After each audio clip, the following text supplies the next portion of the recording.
लो वही कुड़ियों सूट पसंद कर लो, ईद आ गई है तो मैं क्या मैं भी अपने सूट ज़रा दिखा लूँ कि कैसे के बने हुए हैं। मैं इंज कह रही हां जिंज मैं बनाए ने, हालांकि ये ते आए हुए ने इंस्पायर तू ते 1 2 3 कुड़ियां होण ते सूट ना होणियां, सूट ਦੀਆਂ ਗੱਲਾਂ ਨਾ ਹੋਣੀਆਂ, सूट पसंद ना आन, इंज ते हो ही नहीं ना सकदा। कुड़ियां ते सूट ते बस ਇਹ ਦੋ ਹੀ ਕੰਮ ਨੇ, ਤੀਸਰਾ ਤੇ ਕੋਈ ਵਿੱਚ ਸਵਾਲ ਜਵਾਬ ਦਾ ਕੋਈ ਇੰਤਜ਼ਾਰ ਹੁੰਦਾ ਹੀ ਨਹੀਂ ਨਾ। ਸਾਡੀਆਂ ਮਾਵਾਂ ਕਹਿੰਦੀਆਂ ਨੇ ਕਿ ਰੱਖਣ ਨੂੰ ਕੋਈ ਜਗ੍ਹਾ ਨਹੀਂ ਹੈ ਤੇ ਸਾਨੂੰ ਪਾਉਣ ਵਾਸਤੇ ਫਿਰ ਕੋਈ ਸੂਟ ਨਹੀਂ ਮਿਲਦਾ, ਤੇ ਜਦੋਂ ਕੋਈ ਕੱਢ ਕੇ ਪਾ ਲਓ ਕਿਧਰੇ ਜਾਣਾ ਹੋਏ ਤੇ ਮਾਂ ਨੂੰ ਪਸੰਦ ਹੀ ਨਹੀਂ ਆਉਂਦਾ। ਇਹ ਤੂੰ ਕਿਹੋ ਜਿਹੀ ਬਣੀ ਹੋਈ ਹੈ, ਚਲੋ ਵੇਖ ਲੈ ਸਫਾਇਰ ਦੇ ਸੂਟ, ਚਲੋ ਹੁਣ ਬੈਕ ਟੂ ਔਕਾਤ ਆਇਓ। ਹੁਣ ਜਿਹੜਾ ਮਤਲਬ ਈਦ ਤੋਂ ਪਹਿਲੇ ਇੱਕ ਦਿਨ ਜਿਹੜੀ ਸਫਾਈ ਹੁੰਦੀ ਹੈ ਨਾ, ਰਗੜ ਰਗੜ ਕੇ ਕੂਚਾ ਮਾਰ ਮਾਰ ਕੇ ਉਹ कर लो। ਇੱਥੇ मैं वाश बेसन साफ कर रही थी, मैं कहा जरा कल ईद है ਤੇ ਅਸੀਂ ਵੀ ਥੋੜਾ ਕਾਰ ਚਮਕਾ ਲਈਏ, क्योंकि फिर अम्मा जान ने कहना होता है हाँ सूटां ਦੇ ਰੋਣੇ ਬਸ ਤੁਹਾਡੇ ਖਤਮ ਹੀ ਨਹੀਂ ਹੁੰਦੇ ਹੈ, नहीं ਤੇ ਘਰ ਕੋਈ ਬੰਦਾ आइए ईद वाले दिन आ गया तो की कहेगा ਤੁਹਾਡਾ ਘਰ गंदा है ਉਂਝ ही ਪਿਆ है, सूटां ਦੇ रोने ਤੁਹਾਡੇ खत्म ही नहीं होते। ये वाली सारी बातें मुझे लगता है कि सारी लड़कियों को, सारी माँ ही ऐसी होती हैं, सारी लड़कियों को ये बातें ताने सुनने पड़ते हैं। हर कोई कहता कि दूसरिਆਂ ਦੀ औलाद बड़ी चंगी है, ਉਹ ਉਹਨਾਂ ਦੇ ਕਹਿਣੇ ਕਰ ਰਹੇ, ਹਾਲਾਂਕਿ ਇੰਜ ਨਹੀਂ ਹੁੰਦਾ। ਸਾਰੀਆਂ ਮਾਵਾਂ ਦਾ ਇਹੀ ਖਿਆਲ ਹੈ ਤੇ ਸਾਰੀ ਔਲਾਦ ਦਾ ਇਹੀ ਖਿਆਲ है कि माँ दूसरिਆਂ ਦੀ औलाद ਦੀ बड़ी तारीफ करती है तो ਉਹਨਾਂ ਦਾ ਇਹ ਖਿਆਲ ਹੁੰਦਾ है कि दूसरिਆਂ ਦੀਆਂ ਮਾਵਾਂ अपनी औलाद ਦੀ बड़ी तारीफ करती हैं। तो ये तो सब चलता ही रहता है, ऐसे तो होता ही रहता है फिर इस तरह के कामों में। बर्तनों की तादाद देख के आप लोगों ने ये नहीं कहना कि बस इतने थोड़े से बर्तन, हाँ बस इतने से ही होंगे जी, नहीं ये तीसरी शिफ्ट है, अतारी के बाद अलग सी होती है वो तो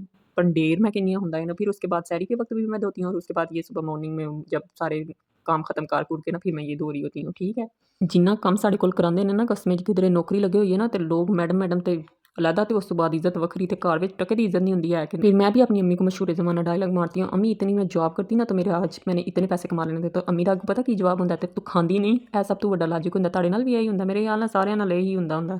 ਜਿਹੜੀਆਂ ਕੁੜੀਆਂ ਨਾਲ इंज ਹੁੰਦਾ ना, वो ज़रा अपनी अटेंडेंस लगवाना, मुझे कमेंट बॉक्स में बताना कि क्या इसी तरह होता है। और उसके बाद भांडे शांडे मांजने के बाद आ जाओ वही सफाई की तरफ, क्योंकि ईद से पहले एक दिन डीप क्लीनिंग और डीप सफाई जो होती है ना वो होती है। सबके घरों में ही ऐसे चल रहा होता है, तो झाड़ू मार के बस यही ज़िंदगी है, बर्तन झाड़ू पोछा वाइपर शाइपर इसी तरह की रह गई है, बाकी की तो सारी ज़िंदगी गुजर चुकी है।